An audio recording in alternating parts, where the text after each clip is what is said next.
Ora, boa tarde a todos.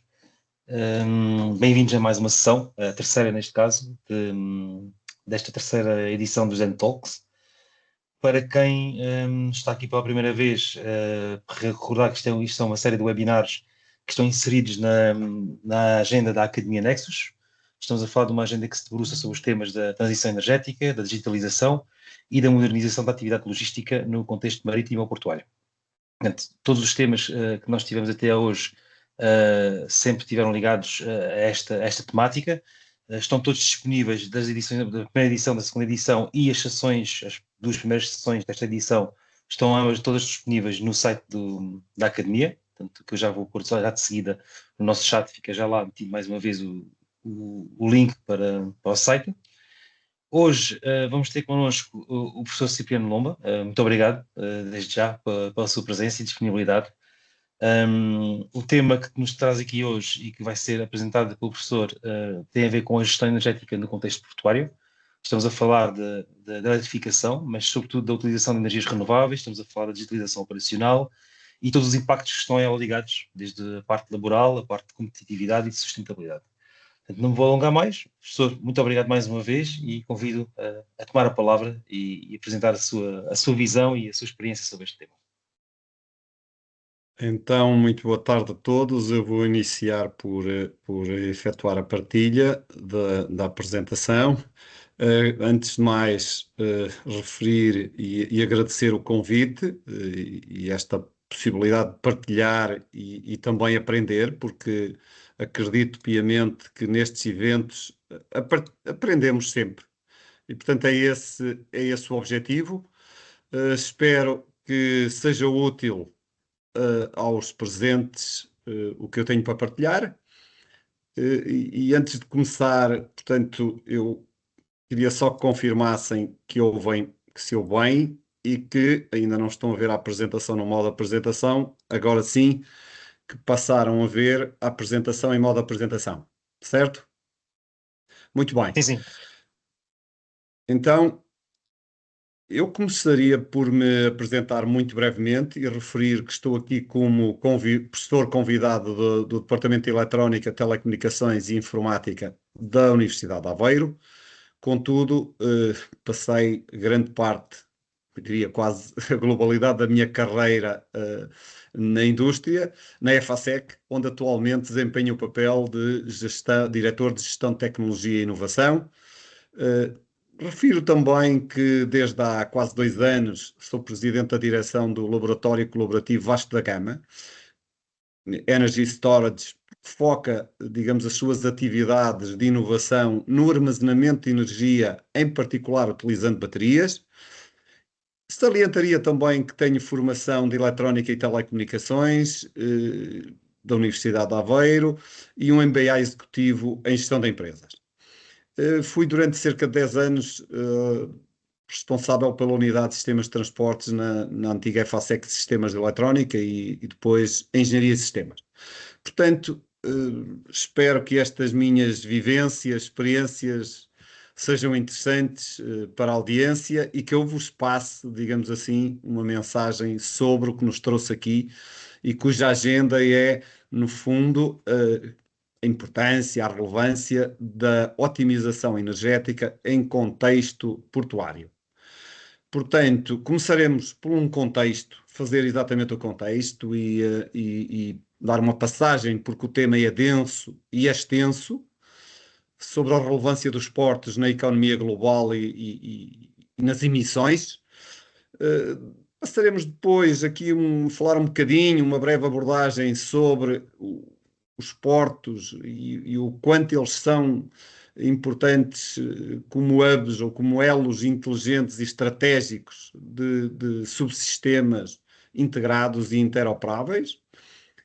E passarei depois a falar-vos muito mais sobre digamos, a perspectiva futura e como descarbonizar ou como os portos podem desempenhar o seu papel, que é chave, como iremos ver, na transição energética e na descarbonização da economia.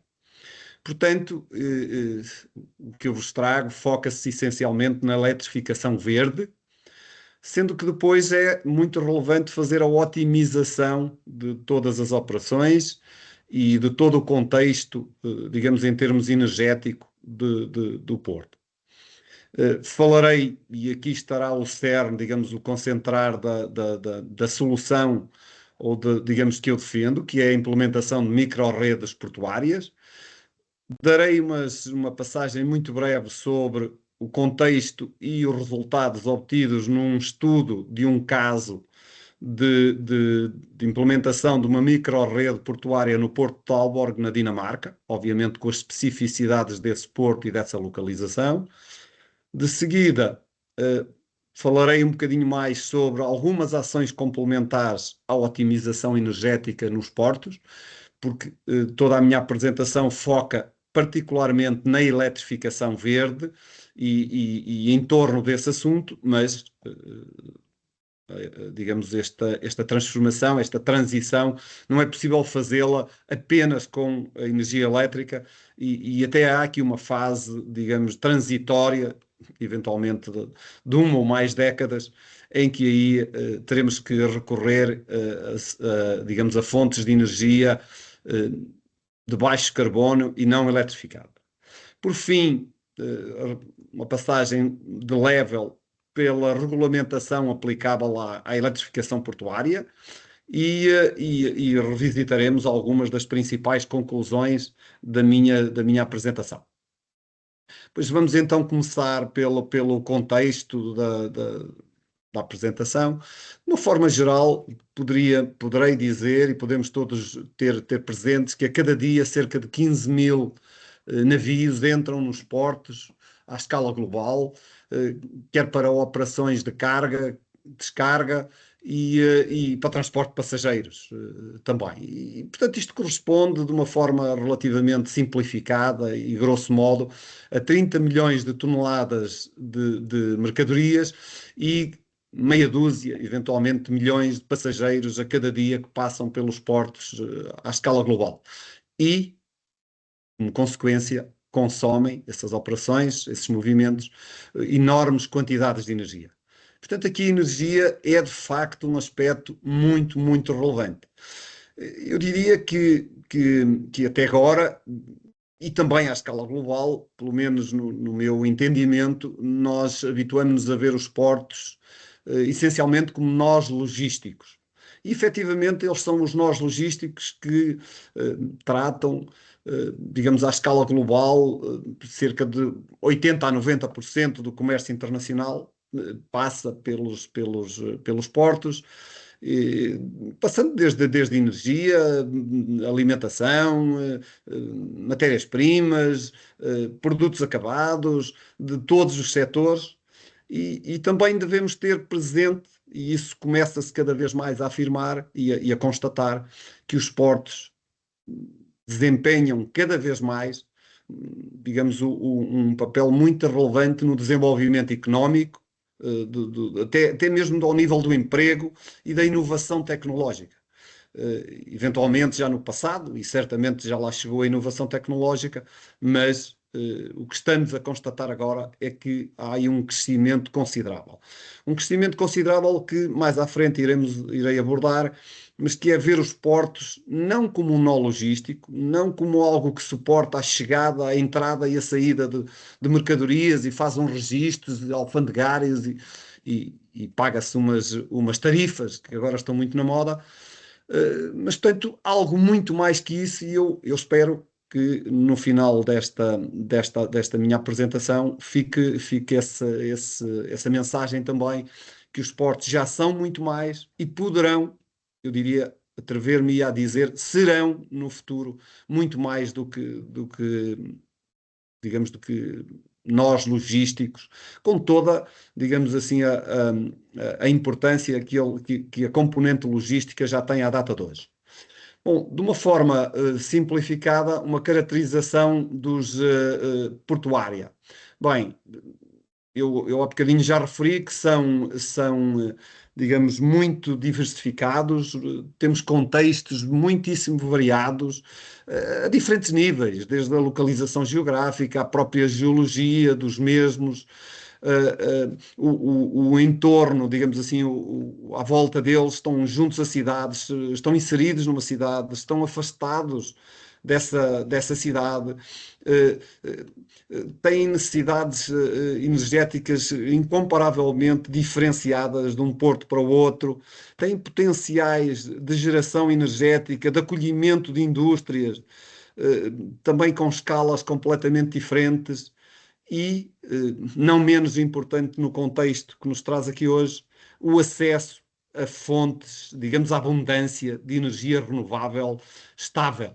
Isto é muito, muito importante e, portanto, é algo relevante também que é muito diferenciador de um porto no norte da Europa para o sul da Europa ou para outra localização no mundo.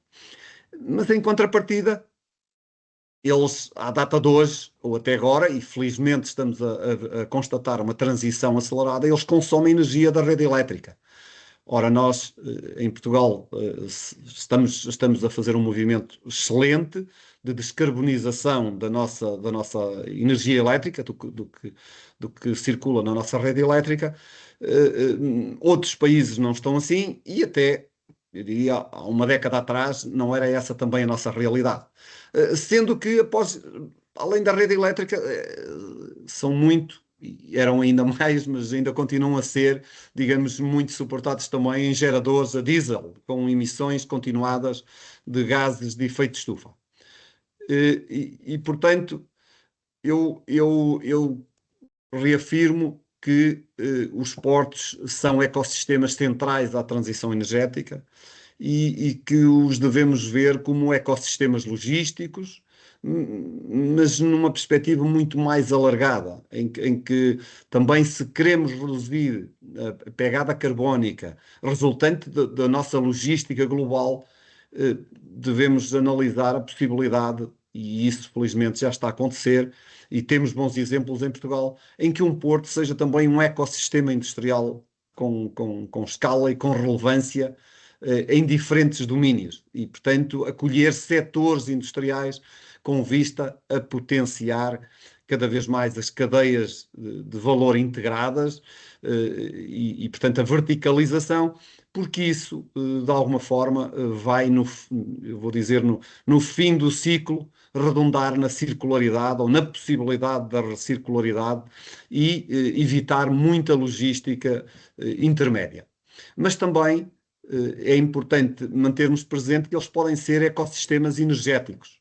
E isso vai ser, em parte, vou desenvolver esta componente muito mais, digamos, daqui em diante.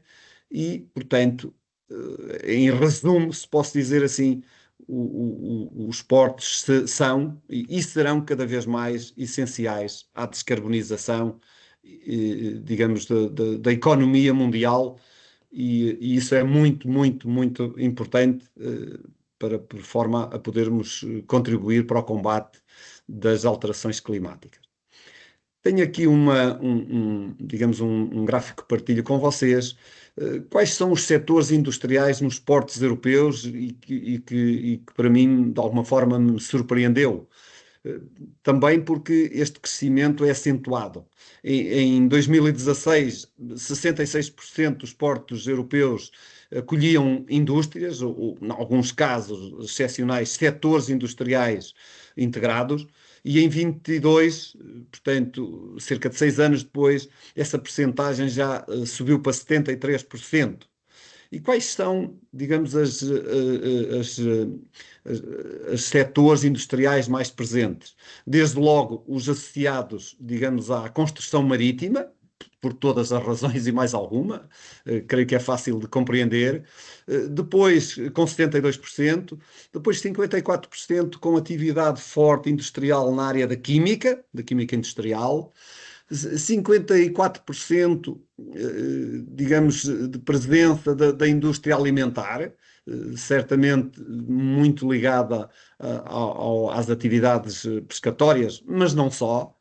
48% ligados à indústria do petróleo, depois à construção, até à geração. Vejam que já 46% das situações acolhem, digamos, a indústria elétrica, no sentido de gerar energia, de a modificar, de a converter, e depois prossegue com a indústria da pesca, do aço, do automóvel e outros. No fundo, isto contribui também para a visão que eu partilho de ser uma componente, os portos serem cada vez mais uma componente central a um futuro global verde, integrado, com menos logística, digamos assim, que provoca mais emissões.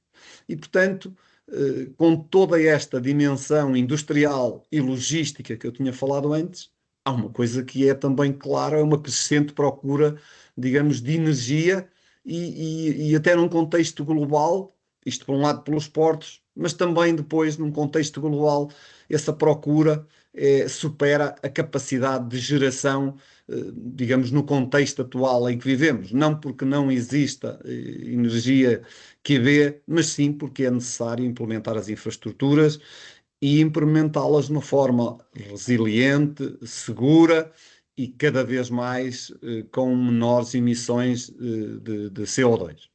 E, portanto, o setor energético enfrenta o esgotamento das fontes de energia primárias tradicionais, aquelas que dependiam muito, que eram muito fósseis e que nós estávamos habituados a considerar como as verdadeiras fontes de energia. Em complemento, o combate às alterações climáticas tornou-se e torna-se a cada dia um imperativo urgente.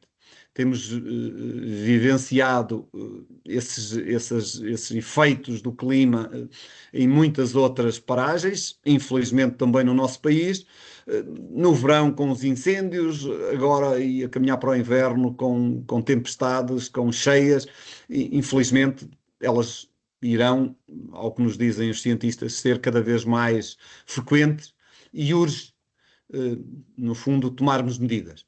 E é nesse contexto que os portos, por esse papel estratégico, digamos, e de ecossistema que pode mais facilmente evoluir para a circularidade e para aproveitamento de energias renováveis, e, portanto, ele será certamente um dos vetores-chave da ação, com um sentido crescente. Há aqui também uma consciencialização ambiental e o surgimento de novos regulamentos, em particular a nível da União Europeia, mas à escala global também, que endereçam ou que procuram endereçar as alterações climáticas, mas a correta gestão de energia a nível portuário torna-se, por esta e por todas as outras razões, eficiência, competitividade e por aí adiante, ainda mais prioritária. Portanto, aumentar a eficiência energética nos portos implica otimizar, tornar as operações mais eficientes, tornar as operações, em alguns casos, mais simples, mas também ambientalmente e economicamente mais competitivas. E eu diria, aqui não está, mas gostava de o referir, em muitas situações também socialmente mais responsáveis. E, portanto, neste contexto, creio que é correto afirmar que a optimização energética nos portos é estratégica para a transição necessária. E esta otimização energética, eu não irei referir muitas vezes, mas ela é claramente em cima de energia verde, mas também é suportada necessariamente por uma camada digital. E, portanto, teremos que ter aqui uma transição verde, digamos, para energias mais verdes, mas também para ou acompanhada de mecanismos de supervisão, de sensorização, de medição e que é apenas possível de forma digital. Onde é que estamos hoje em termos de emissões? Bom, sabemos que os portos originam emissões muito relevantes e que é necessário reduzi-las. Mas mais que isso é que todo o transporte marítimo tem uma pegada relevante. A emissão dos transportes a nível da União Europeia Nós sabemos que o domínio não é dos transportes, mas tem uma componente relevante, aproxima-se de 30%. O transporte rodoviário fica logo com 20% da globalidade, e depois chegamos aos portos, digamos assim, com cerca, portos e a navegação em geral, com cerca de 4%.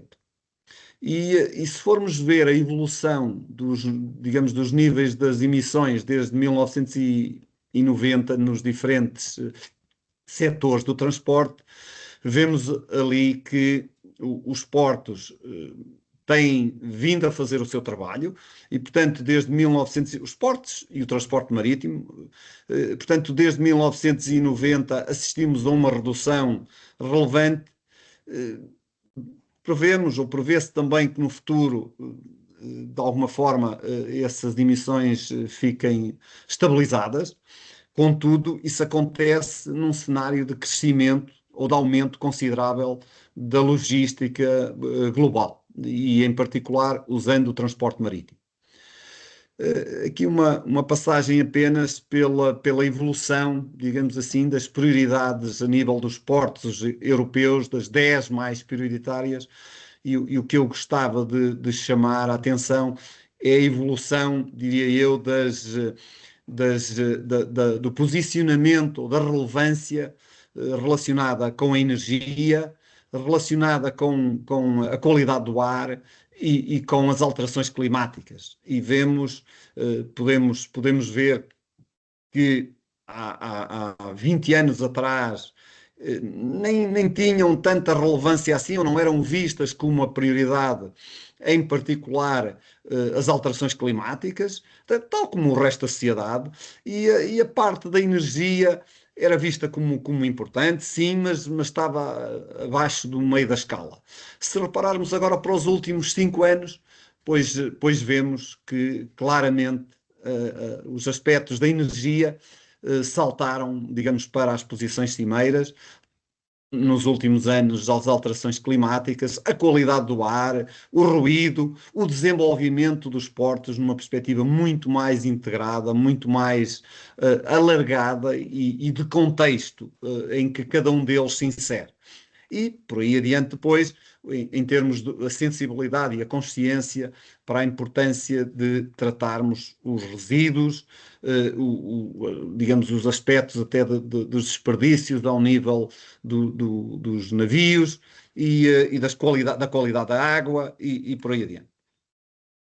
Eu decidi aqui colocar este breve, digamos, dispositivo ou slide para mostrar como é que é visto a nível europeu o ecossistema portuário. E aqui, uma vez mais, nós podemos perceber que a autoridade portuária, como aqui lhe chamam, tem interação ou tem que ter, ou precisa de ter atenção para um conjunto alargado de vetores. Desde a parte logística, sim, e as operações, mas claramente a parte da energia, a parte da indústria, da digitalização, da sensibilidade para a economia do mar, a parte de negócio e dos navios, e toda aqui uma envolvente, depois já numa segunda linha, um bocadinho mais externa, os aspectos regionais e nacionais, porque efetivamente os portos são cada vez mais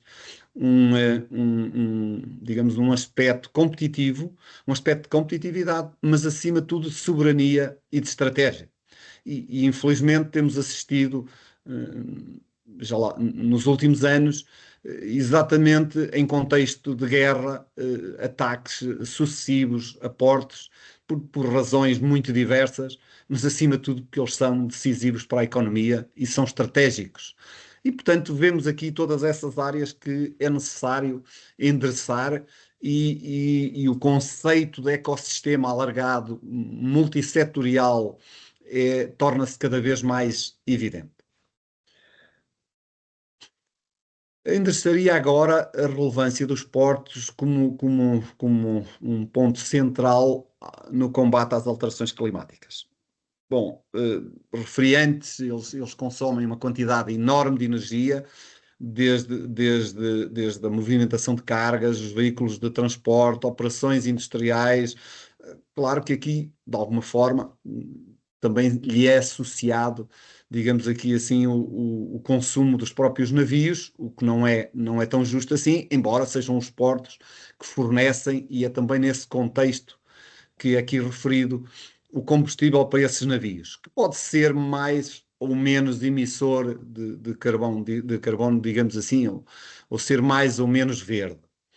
Vimos também que os transportes e que os portos aqui têm uma relevância considerável, e o transporte marítimo cerca de 14% das emissões dos transportes, e que é necessário tê-los em conta também.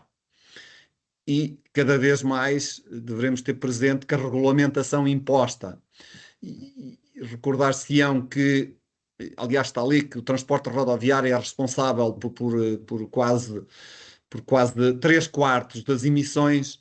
Com a nova regulamentação imposta ao nível dos veículos elétricos e dos veículos automóveis, peço desculpa, e dos transportes rodoviários, acreditamos, ou acredita-se, que vai haver uma redução considerável nos próximos tempos das emissões resultantes do transporte rodoviário. O que quer dizer que as emissões ao nível portuário ou do transporte marítimo, se não se reduzirem também, tornar-se-ão mais relevantes. Eu aqui gostava de complementar esta análise por uma outra componente que não tem tanto, ou que não é, digamos, diretamente ligada do próprio Porto, mas sim que os portos têm uma referência e uma relevância muito importante, tem a ver com a produção offshore. Há uns meses atrás, os líderes europeus acordaram uma nova e mais ambiciosa meta para a produção offshore, e que ambiciona expandi-la 17 vezes face ao que temos hoje, para 360 gigawatts de potência, digamos, de capacidade ou de potência de geração a nível do eólico offshore. E, portanto, toda essa energia gerada nas plataformas offshore são centrais ao sistema energético europeu e a esse modelo de um sistema muito mais verde. Para Portugal, estamos a falar de uma ambição de poder serem gerados em 2050, ou termos uma potência offshore eólica de cerca de 10 gigawatts. Em complemento, e vemos aqui que se aponta para que em 2030 essa indústria associada ao eólico offshore represente mais de 100 mil empregos. Bom, mas tudo isto e toda esta, digamos, este setor e este vetor de energia limpa será possível apenas e terá uma relação muito forte e terá que ter um suporte enorme em termos logísticos, mas não só, dos portos, e portanto terão aí um papel muito relevante e um contributo a dar enorme. E é por isso também que os portos serão cada vez mais hubs inteligentes estratégicos, pelo seu impacto ao nível económico, ao nível ambiental, mas também pela possibilidade de permitirem e de contribuírem, aliás, para se fazer uma otimização energética, priorizando uma eletrificação verde inteligente. Inteligente porque as redes estão-se a alterar muito, e o facto das renováveis serem instáveis traz-nos aqui, ou não serem, digamos, contínuas e não sendo, digamos, domesticadas, tem uma variabilidade enorme, traz aqui desafios, digamos, em termos de operação e de controle. Mas a verdade é que, havendo essa energia verde, reduzimos, por um lado, os custos, por outro lado, as emissões de gases com efeito de estufa, melhorando o desempenho ambiental, económico e social. Portanto, há aqui uma tendência estratégica de os portos acolherem tecnologias emergentes e deverem endereçar e trabalhar estratégias inovadoras, por um lado, para se tornar as operações mais eficientes e sustentáveis, mas também, como já referi, para acolherem setores industriais absolutamente estratégicos para o futuro e para a descarbonização. Aqui apenas uma nota: a Organização Marítima Internacional definiu objetivos ambiciosos da redução digamos, das emissões do setor marítimo, reduzi-las face a 2008 em 40% em 2030 e em 70% em 2050. Mesmo que nos possa parecer que não é assim tão ambicioso, é efetivamente muito, muito ambicioso. E, portanto, o papel dos esportes vai ser aqui absolutamente determinante. E, portanto, o que eu acredito que deve ser, digamos, a estratégia é a eletrificação dos equipamentos portuários. Obviamente não é possível fazê-lo de um momento para o outro, mas de forma acelerada, e fazê-la, essa eletrificação, para utilizar energias verdes, energias renováveis. E, se possível, que seja gerada próxima dos portos, por razões diversas, porque a rede também tem perdas, porque o investimento para chegar aos portos com a quantidade de energia elétrica, de eletricidade que eles necessitam para essas operações, é verdadeiramente muito grande. E, portanto, nós sabemos questões de licenciamento, questões de investimento, até questões de prioridades, isso levará o seu tempo. E, portanto, eu advogo claramente aqui a geração de energia renovável diversificada, tão próxima quanto possível dos portos, por forma a que efetivamente se consiga maximizar o retorno e o impacto da eletrificação e do uso dessa energia. Um vetor já muito conhecido também é os sistemas de eletrificação, o que permitem efetuar a alimentação elétrica dos navios enquanto estão no cais, enquanto estão aportados, e permitem desligar, digamos, os geradores ou os motores secundários dos navios, e os primários também já o fazem, por norma, e, portanto, isto reduz fortemente a emissão dos gases de efeito estufa e as partículas nocivas que são libertadas, bem como o ruído, portanto, melhoram a qualidade de vida nesse contexto de forma relevante. Isto tem necessariamente que ser complementado por redes elétricas inteligentes portanto, que permitam fazer uma gestão efetiva e eficaz, por um lado, dos consumos, ou digamos, de casar, ou de adaptar dentro do possível o momento do consumo para, digamos, a produção de energia renovável, isto à custa de baterias que conseguem armazenar o excesso de produção renovável quando a atividade portuária é menor, para depois disponibilizarem quando ela é mais necessária e quando ela é mais cara, numa perspectiva económica, ou quando ela é mais limpa, ou quando a rede a pode fornecer de forma mais limpa, numa perspectiva até de minimização da pegada carbónica.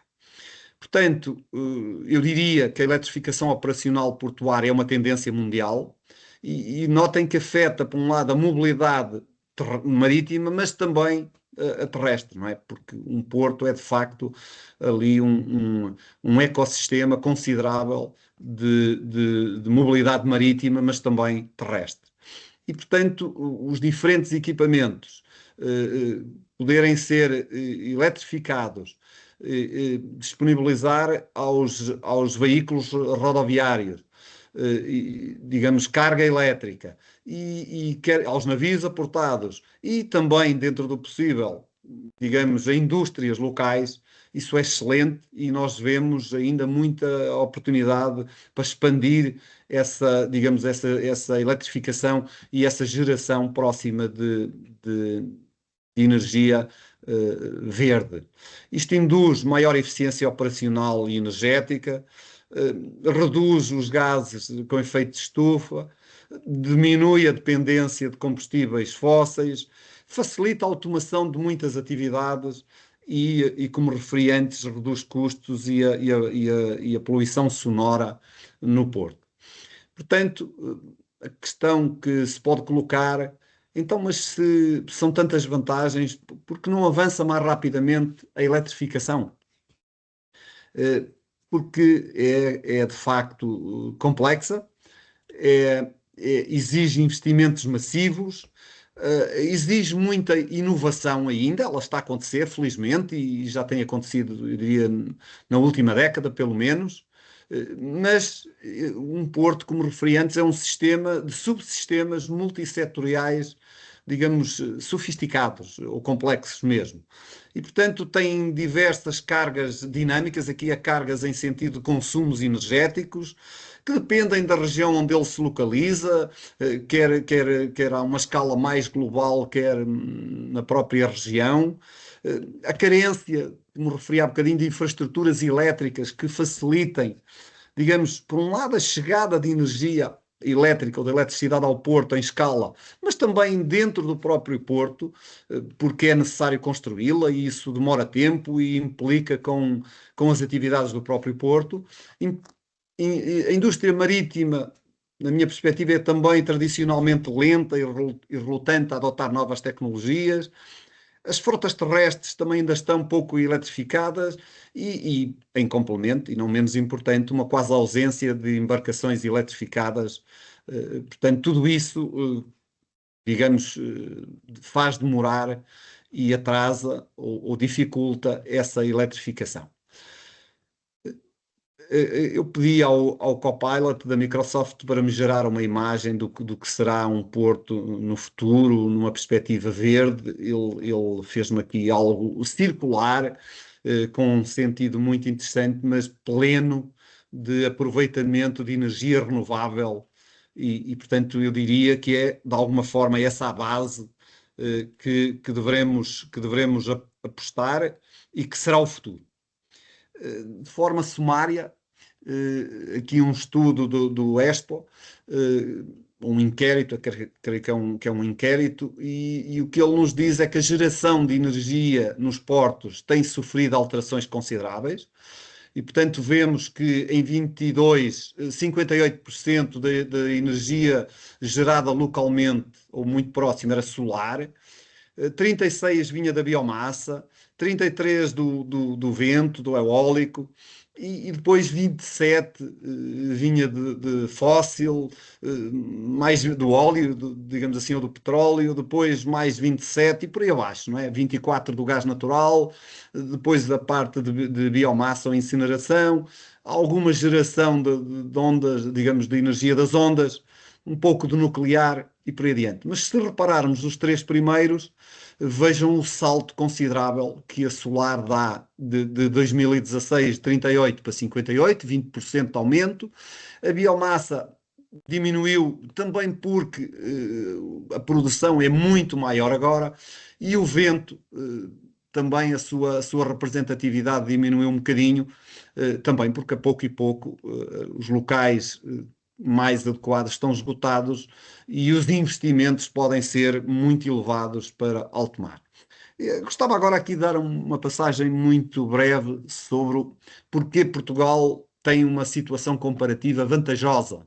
Se tomarmos a estratégia correta, se trabalharmos digamos, em equipa, de forma coordenada, nós vemos que temos um potencial enorme e que temos aqui uma vantagem comparativa, pelo menos em termos energéticos, sem precedentes.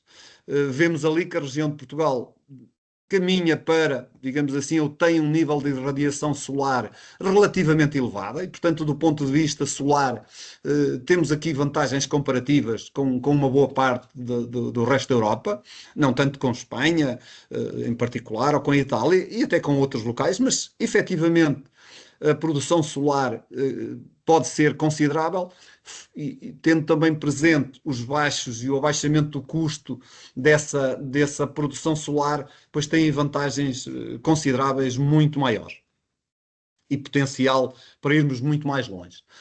Em complemento, não fomos tão bafejados pelo vento, pela velocidade média do vento, mas estamos relativamente bem. E se virmos ali, em particular na costa portuguesa, e depois um pontinho ou outro, que já está aproveitado, obviamente, no onshore, portanto, podemos aqui ter também, haja a inovação necessária, haja a tecnologia necessária para podermos aproveitar o nosso potencial eólico offshore, sabendo nós que há aqui um desafio que é o facto da nossa costa, ou do nosso mar, do nosso oceano, ter profundidades relativamente elevadas. Ainda assim, não estamos mal, e também sabemos que o eólico e que o solar se complementam bastante. Portanto, em termos da eólica offshore, eu, de forma sumária, diria que é uma oportunidade considerável, mas que tem desafios competitivos consideráveis, pela razão que já referi. Já fizemos algum trabalho excelente, até fomos de alguma forma pioneiros ou dos pioneiros a avançar com experimentação e com pilotos. Temos o InFlow Atlantic, que é reconhecido internacionalmente e que tem em operação 3 turbinas num total de 25 megawatts, que está desde 2020 ligado à rede e em operação ao largo de Viana do Castelo. Haverá dificuldades em escalar esta tecnologia, porque também devido à falta de competitividade económica da mesma, o offshore não é competitivo facilmente, onde o solar é extremamente competitivo, como é o caso em Portugal, e terá que ser explorado. Eu aqui estou-me a referir ao offshore apenas, não ao onshore. Contudo, já fomos avançando, foram delimitadas algumas zonas marítimas com um potencial que se estima de mais de 9 gigawatts de potência. O PNEC estabelece uma ambição de 10 gigawatts offshore em 2030. Eu diria que neste momento é o PNEC 2030, mas neste momento já não antevejo que isso seja possível, até pelas razões que sabemos. Por um lado, pela competitividade do solar, por outro lado, pelo desafio e pelos custos elevadíssimos que viriam da implementação dessa rede de eólicas offshore. Temos leilões que foram anunciados, leilões regulatórios para os primeiros 2 gigawatts. Certamente a sua expansão, quando eles vão acontecer, ainda não está definido, mas depois o escalar para 10 gigawatts vai depender muito da maturação do mercado. Diria que a Europa, em 2024, acrescentou 2,6 gigawatts de offshore, em particular no norte, nos Países Baixos, na Escócia, no Mar do Norte.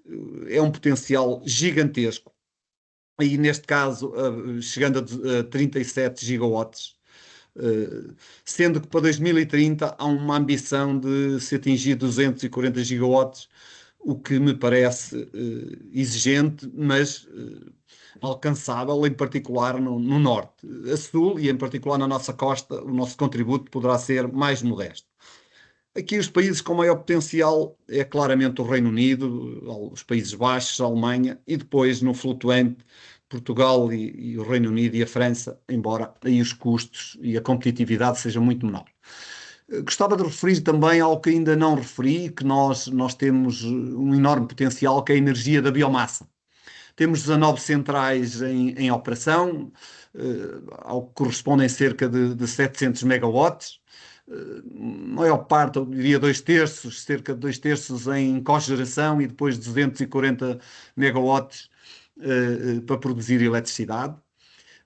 Aqui um aspecto relevante para os portos é que algumas dessas centrais estão perto de portos que facilitam o abastecimento da biomassa necessária e que podem também, digamos, aproveitar a energia dessa biomassa, gerada por essa biomassa. Há estudos que indicam que Portugal tem ainda um potencial energético acumulado de biomassa, digamos assim, considerável. Eu diria, de forma resumida, cerca de 17 milhões de toneladas ano, que ainda têm muito por explorar. Contudo, vemos que o nosso PNEC aponta para uma meta de nos aproximarmos de 1 gigawatt de potência a partir da biomassa, ou seja, passar dos 0,7 atuais para 1, parece-me algo modesto, até porque nos lembramos e temos cada vez mais presente o grande problema que temos com a biomassa nos territórios florestais no verão. E, portanto, eu diria aqui que os portos são elos, são hubs privilegiados para acolher, digamos, novas centrais de cogeração e de produção de energia elétrica, incorporando a energia verde gerada, quer no seu autoconsumo, quer para alimentar diretamente os navios com os onshore power systems, quer para produzir biocombustíveis que posteriormente podem abastecer em navios. A integração de renováveis em Portugal, faço por fim uma breve análise às ondas e às marés. Claramente nós somos um líder emergente em energia das ondas. Temos 4 pilotos, digamos assim, ou em operação, ou, digamos, previstos e a ser desenvolvidos, quer o famoso Plamis, que está também ao largo de Viana do Castelo e que já por lá está há uma série de anos. Há agora um projeto pré-comercial que se chama Viana Wave, de 10 megawatts, e ainda falta para ter a operação em escala, prevê-se para 2029. Há na PDL, digamos, um projeto do EcoWave Power, cujo piloto está a ser implementado e que se espera venha a escalar até 20 megawatts em 2030. E há um outro piloto mais pequeno, mas que se ambiciona também escalar para vários megawatts, da Core Power Ocean, que está, digamos, em curso de desenvolvimento. Há um potencial estimado de 15 gigawatts num estudo designado Estudo Evolve, que teve o patrocínio da Comunidade Europeia.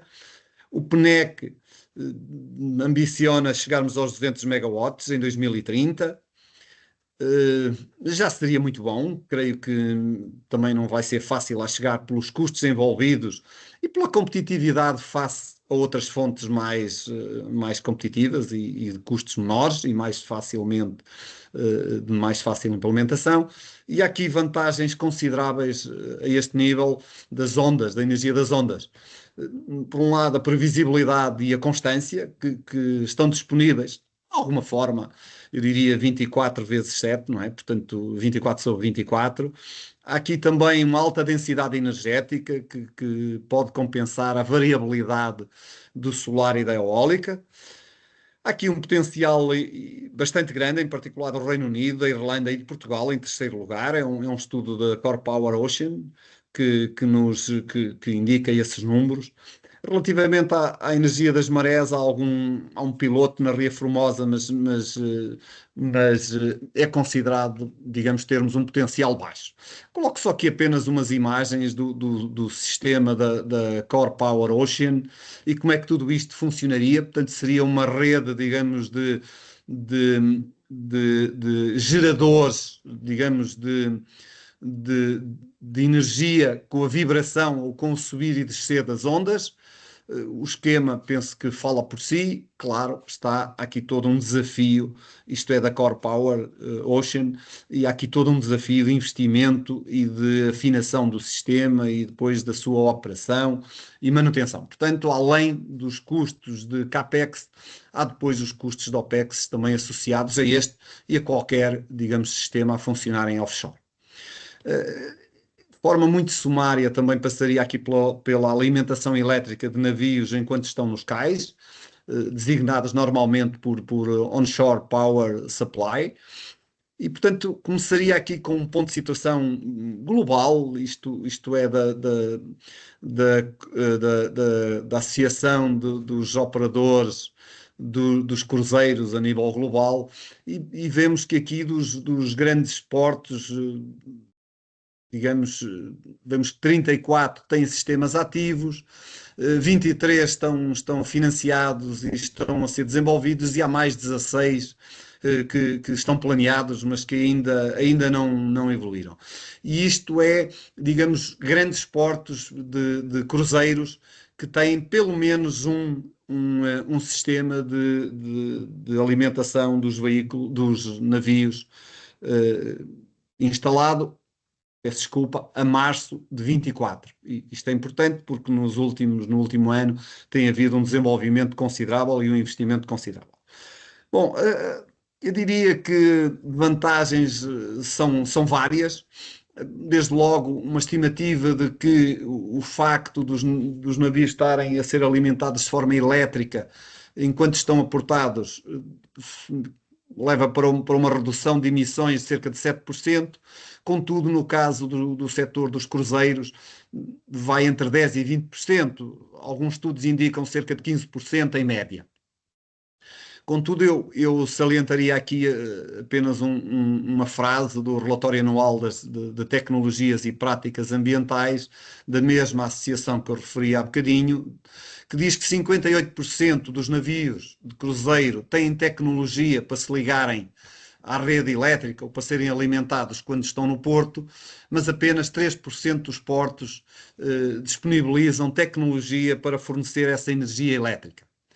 Portanto, as vantagens são muitas, são ambientais, é a redução do ruído, é as condições do trabalho, quer a bordo, quer no próprio porto, porque de facto o ar é melhor, o ruído é menos, mas há aqui desafios consideráveis. Desde logo, a eletricidade que os alimenta convém que tenha emissões reduzidas e que seja de baixo carbono. Caso contrário, no limite até ainda poderia aumentar as emissões. Depois há um desafio de termos frotas ou navios e cruzeiros que usam a frequência na rede que têm instalada de 60 Hz, outros de 50, e, portanto, obriga a que haja sistemas mais complexos para fazer essa adaptação. E com um investimento considerável. Um outro desafio que felizmente tem diminuído porque a tecnologia tem permitido fazê-lo é por vezes as falhas de energia na comutação entre a alimentação do barco ou da rede do barco para a alimentação onshore e vice-versa. E depois a normalização, felizmente, já está digamos, disponível desde 2019, mas tarda, digamos assim, em avançar ao ritmo que era importante e que era necessário. Apenas uma imagem muito simplificada de como é que são os sistemas e, portanto, temos desde logo um transformador que reduz a tensão da rede, porque no mínimo é de média tensão ou até de alta tensão. Depois temos este conversor de frequência, voltamos a ter um transformador para colocar nos níveis de tensão que são necessários ao navio, cerca de, em alguns casos, 6,6 mil volts, noutros casos 11 mil volts, e que depois, do lado do navio, depois acolhe essa energia e a condiciona. Portanto, aqui há algo mais esquemático, mas que eu creio que neste contexto não será tão relevante assim. Alguns casos, os próprios navios já recebem energia em DC, para simplificação, digamos assim, do sistema que tem a bordo, mas a maioria deles ainda continua a receber em AC, como falei até agora. Trouxe aqui uma referência que me pareceu muito interessante, que é desta Associação Europeia dos portos marítimos e que tem aqui neste site informação bastante extensa, bastante completa, eu diria quase manuais de guia para a implementação do Shore Power com verdadeiro detalhe e com as normas aplicáveis. Avançando, porque parece-me que estou-me a estender um bocadinho, um dos aspectos relevantes também é o armazenamento de energia nos portos e desde logo eles cada vez mais são plataformas inteligentes que têm renováveis, mas que têm intermitência considerável e isso traz instabilidade à rede portuária e às suas operações. E, portanto, a instalação de baterias, em particular de íons de lítio, que são das mais utilizadas, eventualmente baterias de fluxo para armazenamento de longa duração, são essenciais neste contexto da alimentação a partir de fontes renováveis, em boa medida, porque aumentam a estabilidade da rede, amortecendo as variações, permitem integrar as renováveis quando elas são sedentárias, reduzem os custos operacionais, porque podem fazer otimização, digamos assim, de carregar a bateria, se for o caso disso, quando têm excesso de produção, mas também quando a energia é mais barata e, por outro lado, podem permitir, em picos de consumo, reduzir a necessidade da potência que a própria instalação necessita. E, portanto, contribuem bastante para a descarbonização e para o cumprimento do normativo europeu, algo que eu me parece que é importante salientar, porque efetivamente as regulamentações europeias estão com um ímpeto crescente e a levar, a forçar, até mais do que o mercado, a estas alterações. E, portanto, está aqui benefícios também estratégicos em termos de resiliência energética, em caso de falha da energia da rede, e competitividade internacional. Nós sabemos que as marcas cada vez mais procuram associar-se à descarbonização, a serviços que são verdes, e isso é uma vantagem competitiva considerável também. O último caso, aqui algo que eu vi recentemente e que nós em Portugal vi o anúncio também de uma instalação das maiores à escala internacional, e neste caso, eu diria do calor como um serviço, uma bateria térmica, neste caso aqui de uma empresa americana que é a Rondo e que vai fazer este projeto com a EDP na central de cerveja. E portanto o que ela faz é, em vez de acumular a energia renovável e da rede, no momento que ela seja mais em conta, como eletricidade, eletroquímica, peço desculpa, como energia eletroquímica, acumula como energia térmica. E aquilo que me chamou a atenção é que eles assinalam que conseguem ter 98% de eficiência em termos, digamos, de entrada de energia e saída de vapor. E que esse vapor chega até 1100 graus, o que já acomoda ou pode acomodar muitas operações e muitos, digamos, processos industriais.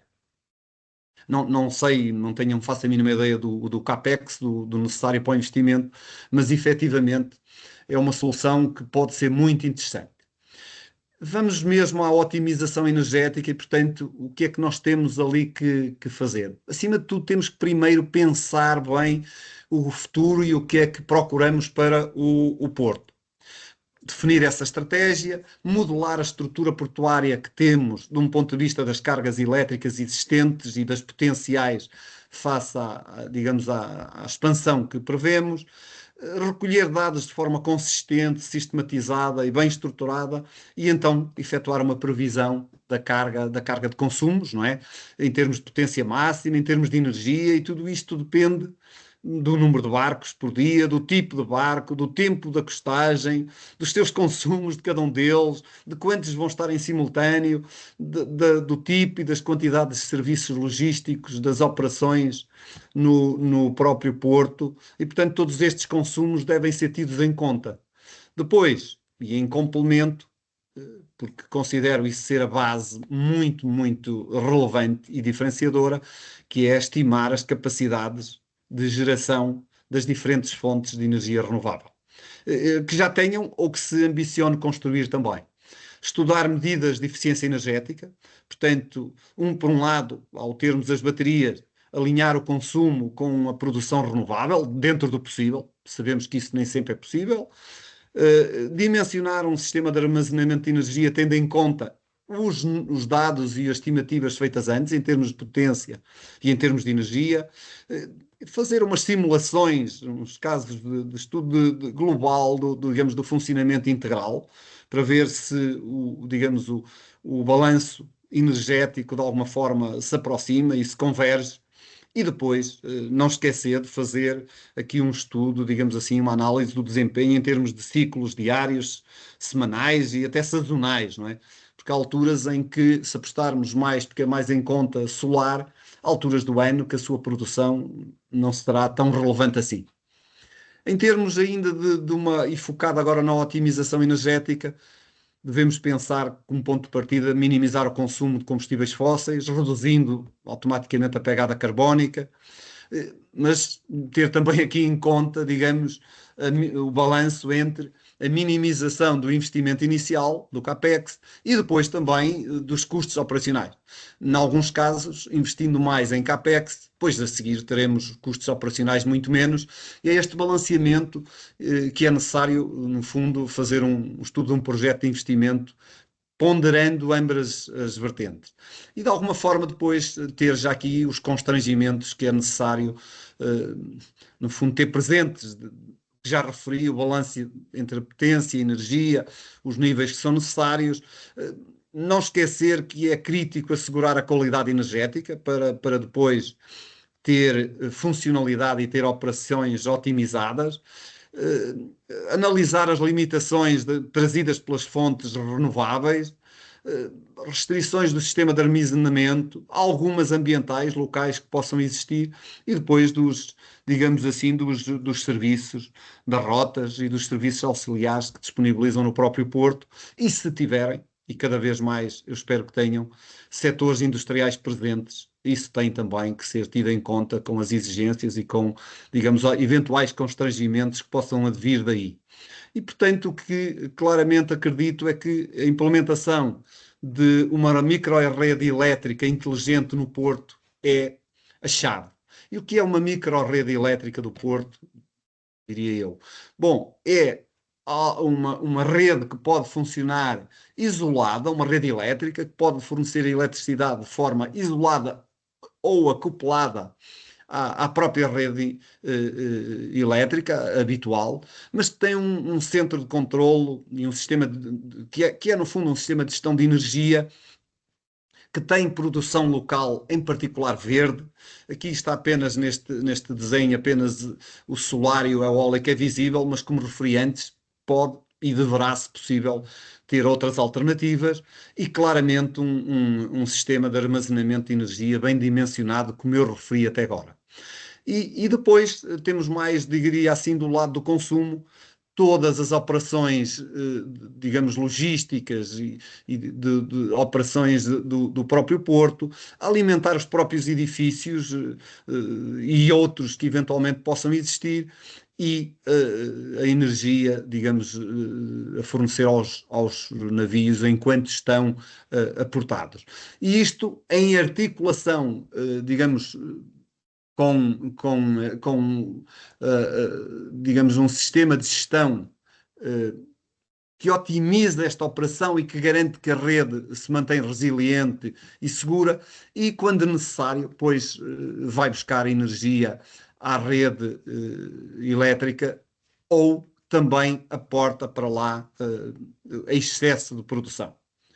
E isto, na minha opinião, é um ponto essencial e digamos, uma estratégia de otimização energética. Falava aqui de uma forma sumária um caso de estudo do Porto de Aalborg, na Dinamarca. Quero referir que este é um caso de estudo que está publicado num paper do ano de 2022. Não me consta que esteja a data de hoje implementada, consta sim que o Porto já tem energia renovável ou fontes de energia renovável consideráveis, mas que na prática essa microrrede ainda não está em funcionamento. De qualquer forma, o estudo considerou produção renovável eólica e fotovoltaica, manter a ligação à rede principal, isso é determinante, alternativa ou pontual também de poder explorar o uso de gerador diesel, uma bateria de íons de lítio e disponibilizar vários cais com onshore power systems. O objetivo da otimização era otimizar a configuração e a potência de cada componente, digamos assim, que pode fornecer eletricidade ao Porto, mas, em simultâneo, minimizar o custo total e avaliar a viabilidade económica e a fiabilidade energética, bem como o seu impacto ambiental. O estudo foi feito com um otimizador, um software de otimização que se chama Homer e que é devidamente explicado no paper, aqui não é o contexto, mas que permite efetivamente fazer esta hibridização das fontes de alimentação ou de geração de energia renovável e articulá-las da melhor maneira.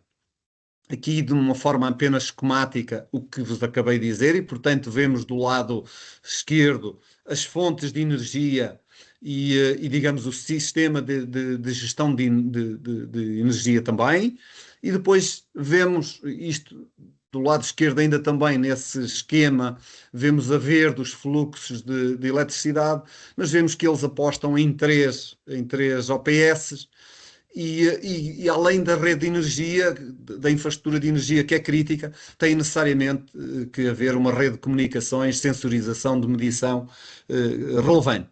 Do lado direito, apenas aqui um esquema para vos dizer que há toda uma componente que é, eu diria, que funciona em AC, e toda uma componente depois que funciona em DC, e portanto é como se o Porto passasse a necessitar de ter dois troços de rede complementares com conversores entre os mesmos. E, portanto, um lado, energia DC na fotovoltaica e no armazenamento na bateria, e, por outro lado, a rede AC no restante componente. Qual foram os resultados deste uso? Volto a referir, resultados da simulação.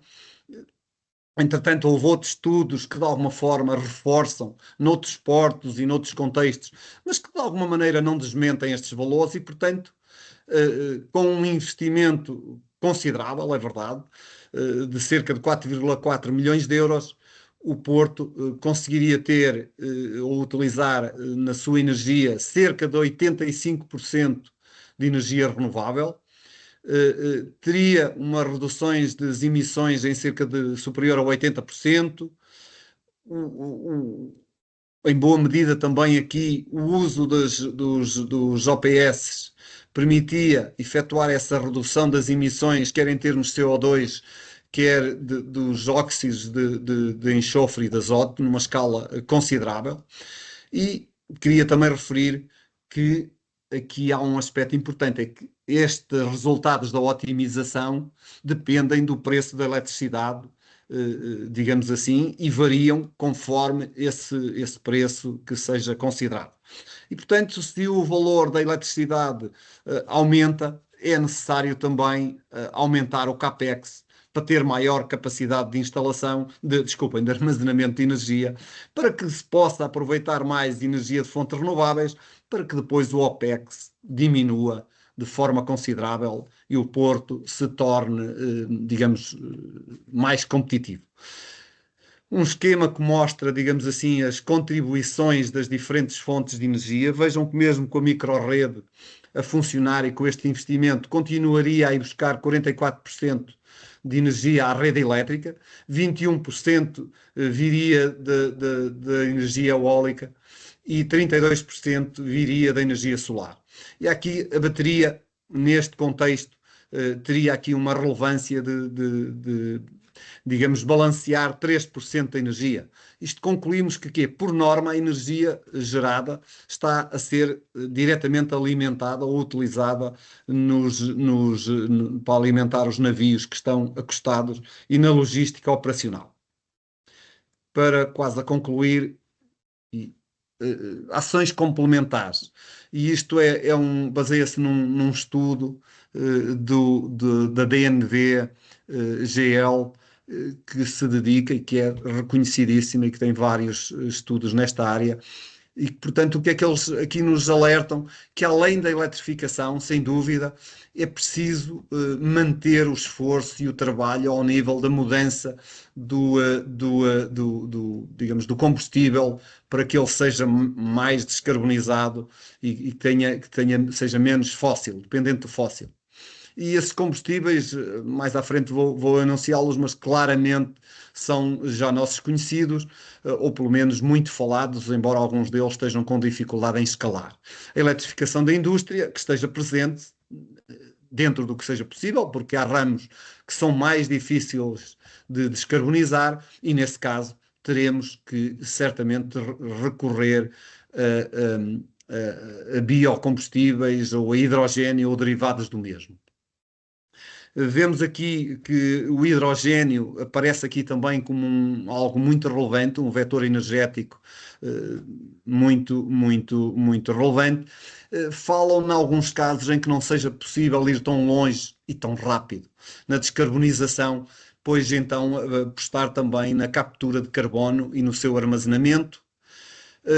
Não esquecer as regulamentações europeias que cada dia surgem e que é necessário ter em conta, e não menos importante, algo que está a crescer e a tornar-se de facto relevante, que é, digamos, o aspecto central que os portos podem desempenhar também ao nível da bioeconomia e da economia circular. E, portanto, isto são vetores complementares. Aqui uma imagem, digamos, neste caso de um porto do Brasil, em que apostam fortemente na energia, nas fontes de energia renováveis e no hidrogênio. O adiantar da hora não me permite aqui permanecer depois na fase, digamos, de debate. Se for esse do interesse, poderemos falar mais um bocadinho. De forma também para dar uma passagem geral, a regulamentação mais relevante, digamos, na eletrificação dos portos e nesta transição ou descarbonização que é necessário fazer. Desde logo, o regulamento da AFIR, conhecido, digamos, da Generalidade, e que está na base, digamos assim, de implementar infraestrutura de combustíveis alternativos, numa forma alargada. Obviamente, aqui no contexto dos portos, devemos ter em conta que ele, na sua última revisão de 2023, refere e força, no bom sentido, digamos assim, a instalação dos OPS, ou da alimentação elétrica aos navios, na rede principal dos portos. E isto, digamos, isto até 25, e depois estender aos restantes até 2030. O regulamento também do Fuel Europe Marítimo, que visa reduzir as emissões dos portos e que obriga a que, para navios de maior calagem, digamos assim, têm que se ligar a OPS ou a tecnologias limpas enquanto estão aportados. É obrigatório em 2030 para todos, sem exceção. Digamos, a aplicação plena começará em 2035 de forma mais generalizada.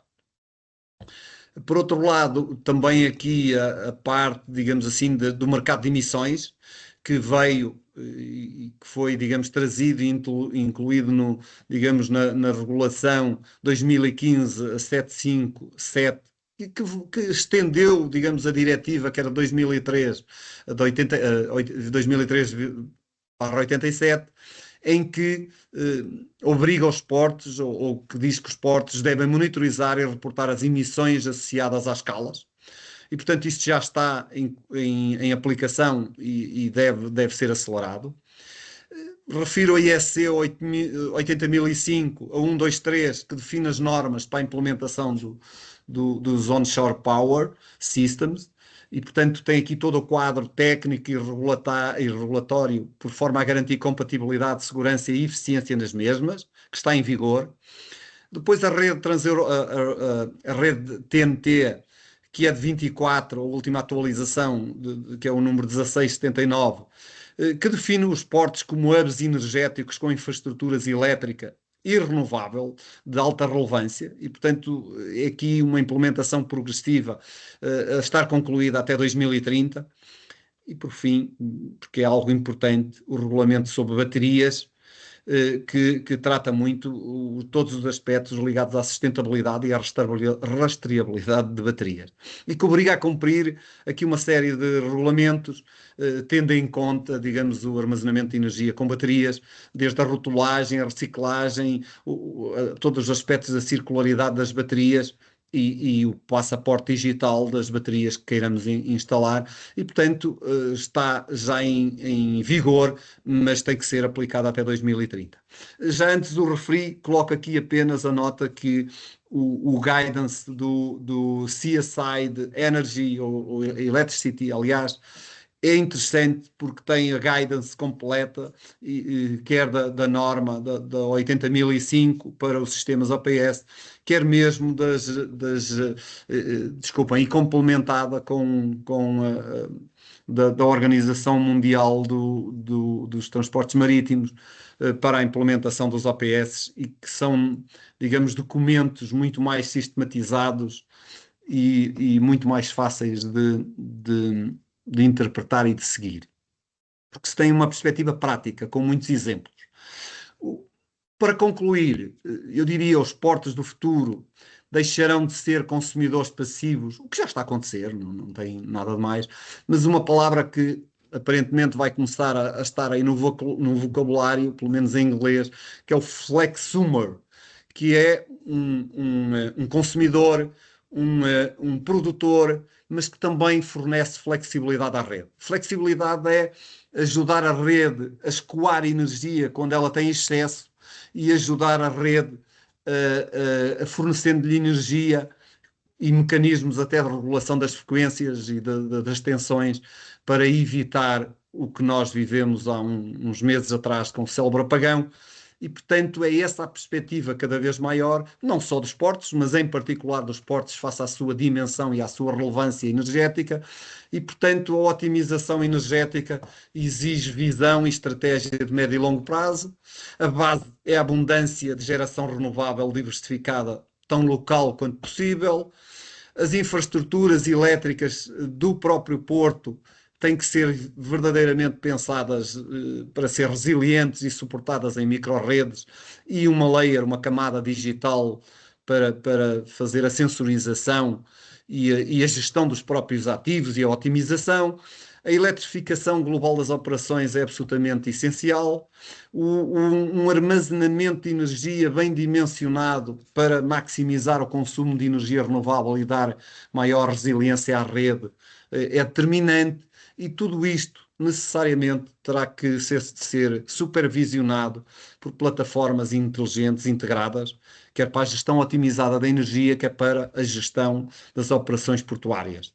Portanto, aqui a surgir, e cada vez mais isso vai ser visível, um processamento intensivo de dados que disponibilizem informação de suporte em tempo real ou quase real à decisão operacional e também a outra, digamos assim, há decisões de estratégia a curto e médio prazo.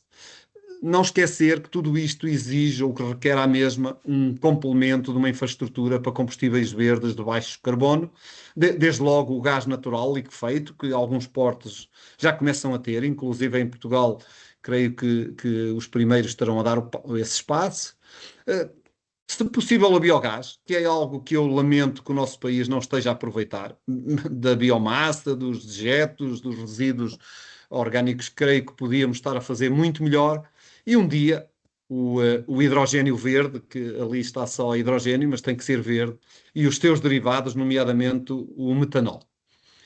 Mesmo para concluir aqui uma imagem, isto é de um estudo da DNV, de GL Report, do ano passado, creio eu, em que eles criam o conceito de porto industrial e complementaram um porto de transportes.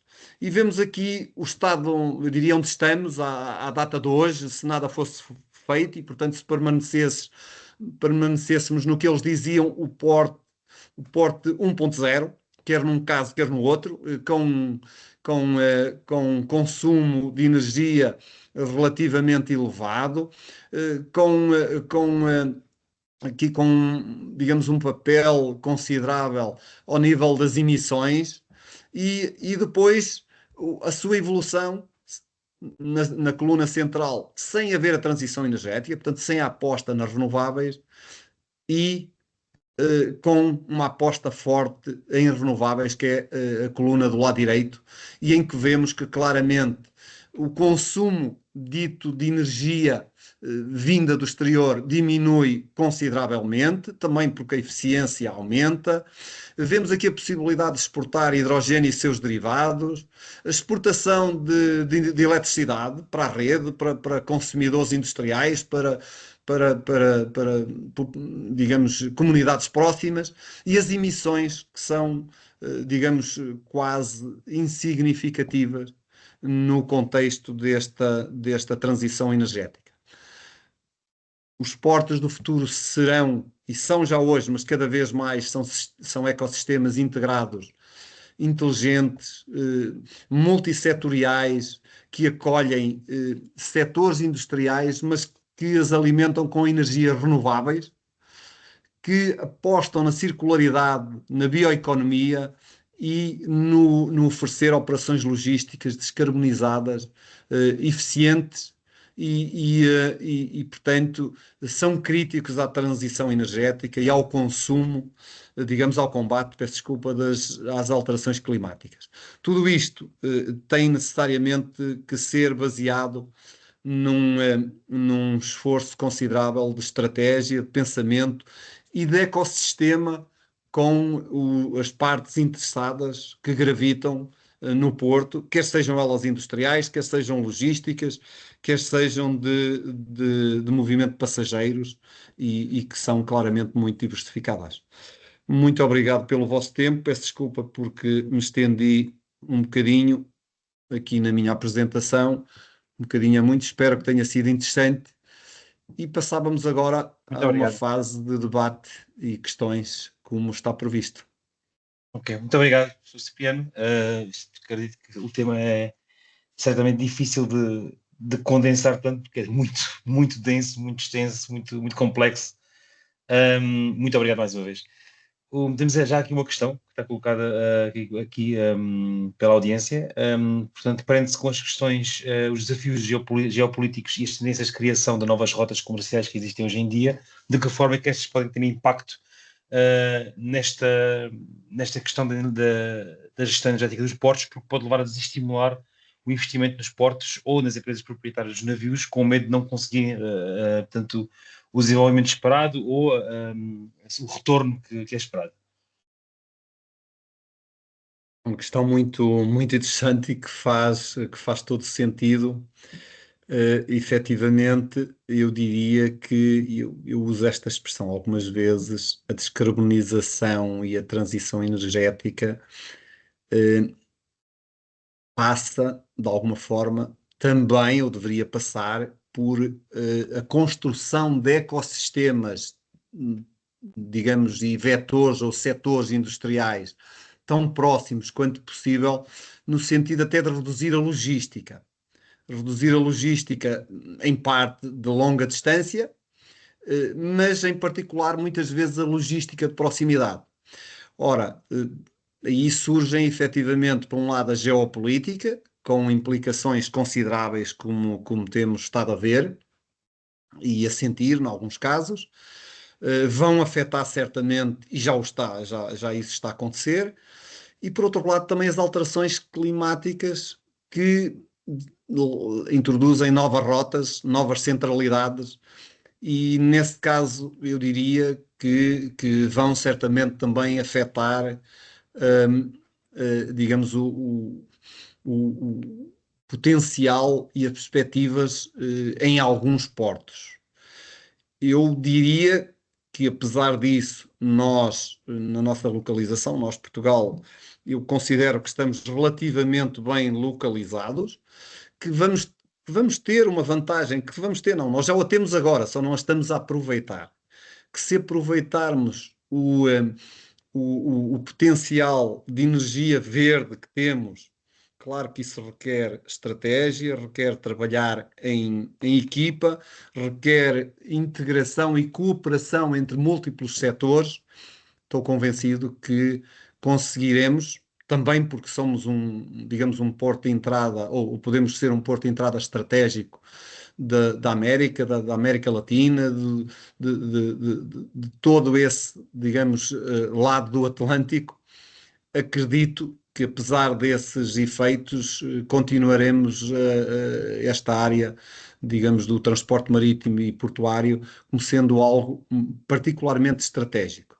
Até porque, por razões diversas, também há, digamos, um potencial por explorar que tem a ver com a economia azul e com todo um potencial que nós temos na nossa costa e no nosso, digamos, Atlântico, que não exploramos. Portanto, vemos, há exemplos em Portugal já a funcionar de empresas que vêm dos nórdicos para a produção, digamos, a piscicultura, a produção de algas e de muitos outros, digamos, alimentos, no caso, que nós temos condições particularmente vantajosas que se calhar lá está, em detrimento da perspectiva de crescer logística, teremos potencial para crescimento em termos de determinados setores industriais e da bioeconomia. Muito obrigado. Temos aqui mais uma questão relativamente às micro-redes, portanto, se elas não são antagónicas à eficiência energética quando comparadas com as redes centralizadas. Esta é uma questão interessante e que eu diria, se realmente elas forem bem dimensionadas e bem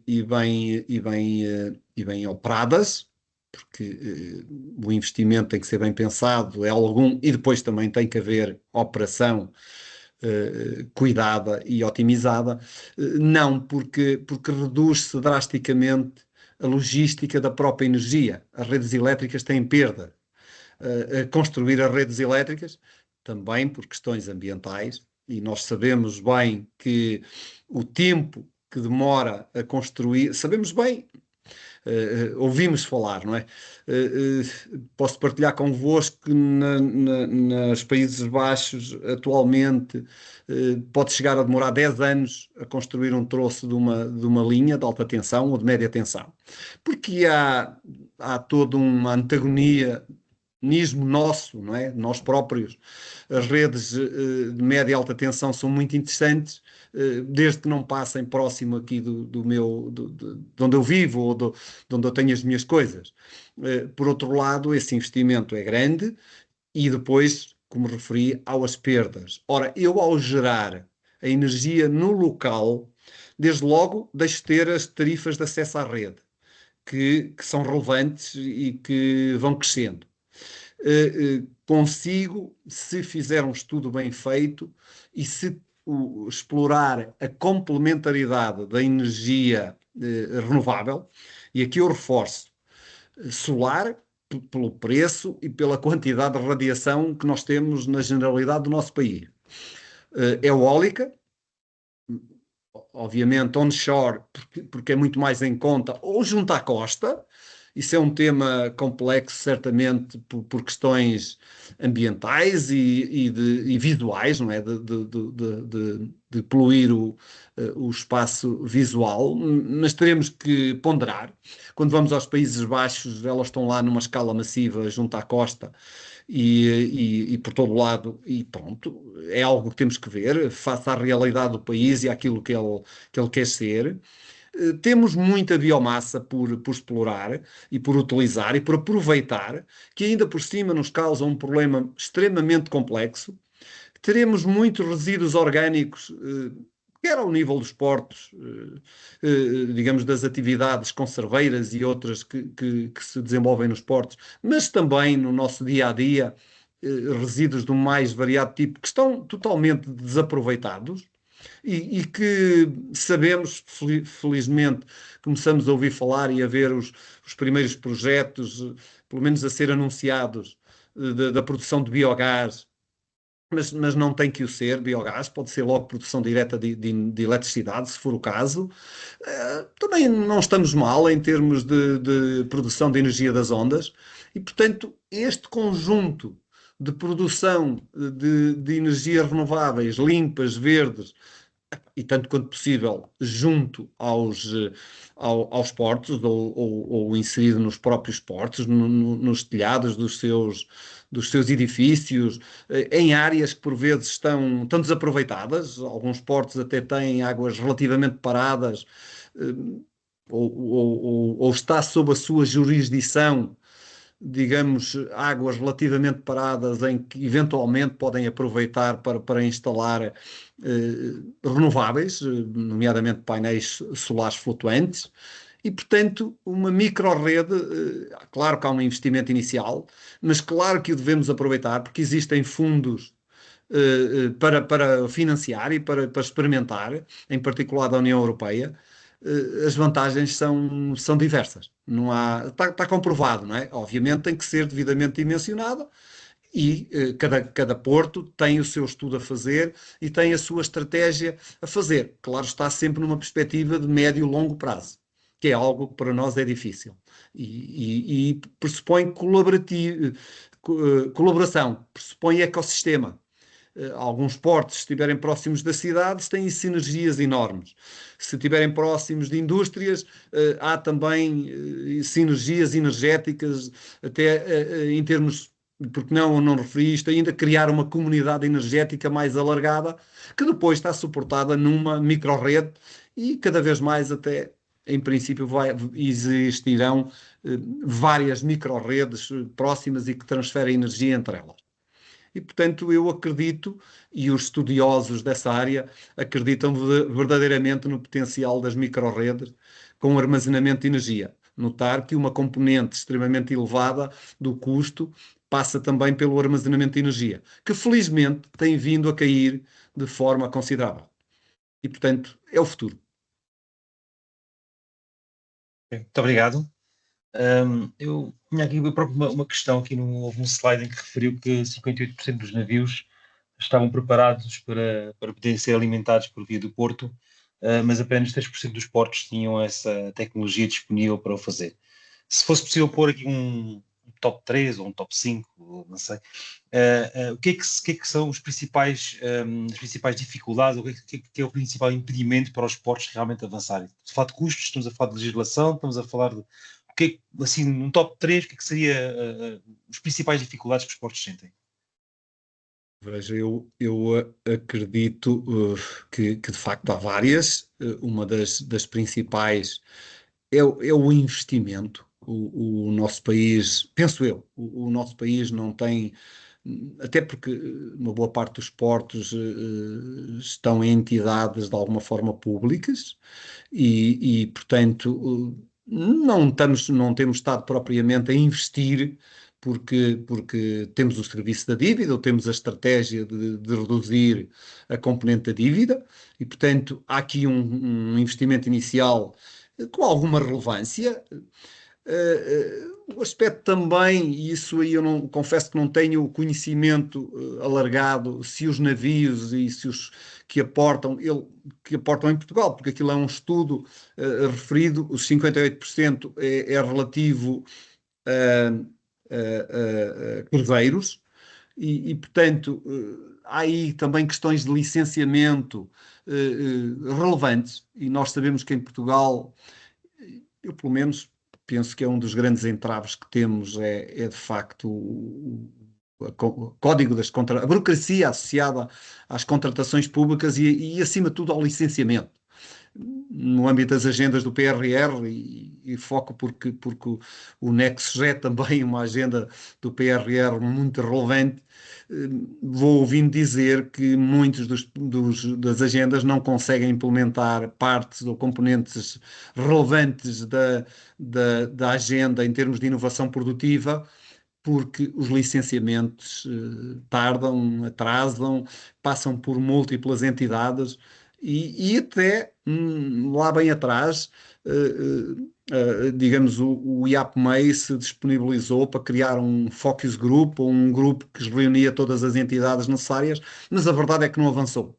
E, portanto, eu diria que esse será desde logo, duas das componentes relevantes, eventualmente a necessidade de outras prioridades em termos de investimento, não é? Um certo, digamos assim, porque é preciso replanear o porto, não é? O disponibilizar energia na quantidade e na qualidade, não é? Que é necessária, tem aí outras implicações também.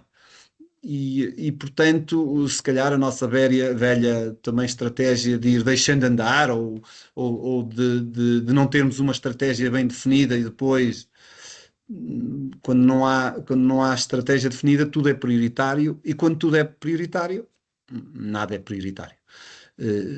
Aqui claramente, ao que sei, os nossos portos que recebem de cruzeiros, não é? Os terminais de cruzeiros estão efetivamente a acelerar e a procurar disponibilizar o mais rápido possível esses sistemas de alimentação elétrica aos navios.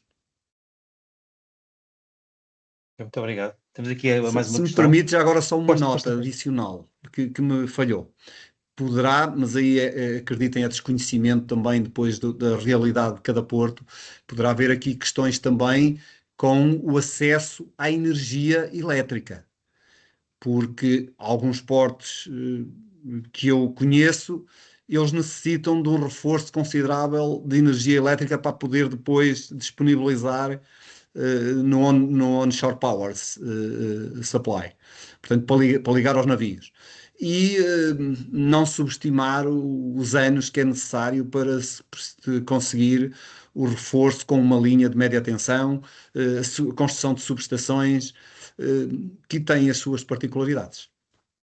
Peço Principalmente se tiver que desculpa. atravessar alguma malha urbana, não Certo, certo, também. é? Certo. Também.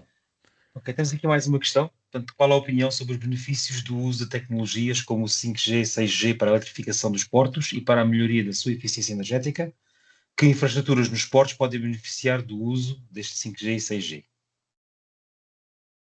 Bom, esse é digamos, a outra face da eletrificação barra automação barra recolha eh, on time de informação para depois ela ser processada.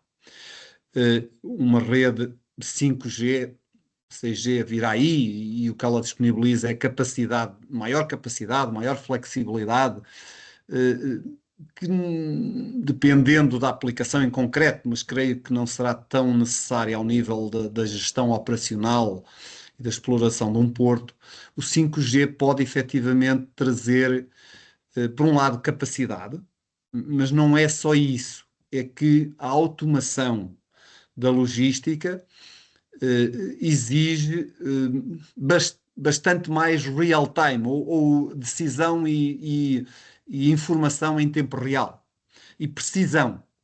E o 5G pode efetivamente aportar esse on time, não é? Eh, em termos mais técnicos, digamos, diminui ou pode diminuir drasticamente a latência desde que se instale equipamento e se configura a rede para minimizar, digamos, esses atrasos variáveis, vamos dizer assim. Mas no caso, em algumas aplicações específicas, até é necessário que não haja atrasos. Ou pelo menos que não haja atrasos significativos. E o 5G tem de facto essa capacidade de levar e de trazer quantidades de informação relevantes sem termos que instalar fibras ópticas ou outro sistema de comunicação cabelado, mas em particular as fibras ópticas, para depois podermos operar à distância, podermos gerir à distância, podermos monitorizar à distância e de forma relativamente otimizada. E, portanto, é algo que só com essa informação é que é possível tornar, digamos, da eletrificação e a operação automatizada dos portos eficiente, eficaz e funcional. Sem ela, será muito mais difícil, claramente. Porque a automação vai ser, digamos, e é uma componente essencial para a eficiência energética e para, digamos, a maior operacionalidade, eficiência energética e eficiência operacional de todo o Porto. E isso só se faz com a digitalização, portanto, com os dados, com informação disponível na hora. E para isso, será muito mais viável implementar uma rede de cobertura de 5G ou 6G para um Porto, definindo, digamos, padrões de serviço e dispondo de uma flexibilidade bastante diferente de ter a instalação de fibra óptica para essa comunicação de alto débito de muito alta qualidade. Diria que são esses os aspectos mais relevantes.